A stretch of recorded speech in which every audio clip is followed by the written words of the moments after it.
Perkenalkan, aku Virus Kalisa dari kelas 11 9 SMA Negeri 13, Jakarta. Pernah gak sih kepikiran kenapa Indonesia sering disebut sebagai negara yang sangat strategis? Padahal kita sering melihatnya sebagai kumpulan pulau-pulau kecil di peta aja. Nah teman-teman, pada kesempatan kali ini aku mau membahas mengenai letak geografis dan juga letak astronomis Indonesia yang memberikan banyak keuntungan dan juga tantangan bagi kita. Kita mulai dari letak geografis Indonesia. Indonesia terletak di antara benua Asia dan juga benua Australia, serta Samudra Hindia dan juga Pasifik, sehingga letaknya sangat strategis teman-teman. Dan banyak kapal internasional memilih jalur perdagangan dan pelayaran mereka melewati jalur Indonesia. Jadi kita bisa dibilang sebagai persimpangan jalan jalur dunia kapal internasional. Posisi ini tentunya memberikan banyak keuntungan bagi kita. Contohnya apa? Kegiatan ekspor impor jadi berkembang, lapangan pekerjaan jadi bertambah, pelabuhan semakin ramai, dan juga kita bisa mendapatkan kerjasama dengan negara-negara yang sudah maju. Walaupun keuntungan dari sektor maritim dan pariwisata sangat berkembang pesat, kita juga mempunyai beberapa tantangan teman-teman. Contohnya, kayak pencemaran laut, penangkapan ikan ilegal, penyeludupan barang ilegal, dan juga ancaman bagi wilayah perairan di Indonesia. Menurut aku, pemerintah perlu memperkuat pengawasan perairan di Indonesia, mengembangkan pelabuhan, dan juga memanfaatkan potensi-potensi di wilayah maritim di Indonesia, sehingga letak geografis bisa terasakan secara maksimal dan juga ancamannya bisa terkurangi.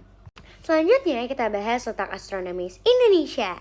Secara astronomis, Indonesia terletak di 6 derajat lintang utara sampai 11 derajat lintang selatan dan juga 95 derajat bujur timur sampai 141 derajat bujur timur.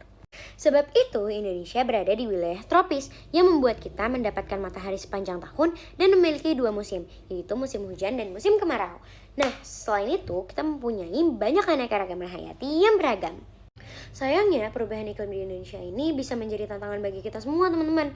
Karena cuaca bisa lebih sulit diprediksi, kebakaran hutan dan juga risiko banjir dan kekeringan sangat-sangat amat terjadi.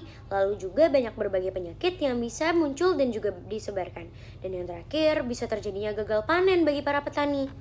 Kalau aku menjadi pemerintah, aku pastinya akan memperkuatkan sistem peringatan dini, memperbanyak reboisasi, dan juga membangun infrastruktur yang lebih aman bagi iklim di Indonesia. Dan menurut aku, menjaga lingkungan bukan hanya tugas pemerintah, tetapi tugas kita bersama. Jadi aku pasti bakal membuat edukasi kepada warga-warga sekitar untuk menjaga lingkungan dan lebih peduli terhadap lingkungan. Jadi dapat kita simpulkan bahwa letak geografis dan astronomis Indonesia memberikan banyak keuntungan yang bisa kita gunakan dan juga kita perkuatkan. Namun di saat yang sama, kita juga harus menghadapi beberapa tantangan yang muncul. Nah, dengan kerjasama antara pemerintah dan masyarakat, saya yakin Indonesia bisa menjadi negara maju dan dapat memanfaatkan keunggulan tersebut dengan sebaik-baiknya.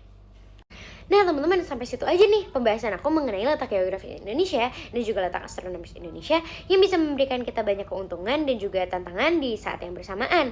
Tetapi menurut aku, Indonesia bisa menjadi negara maju jika kita bisa memanfaatkan keunggulan itu secara bersama-sama. Sekian yang bisa aku sampaikan, terima kasih sudah menyimak.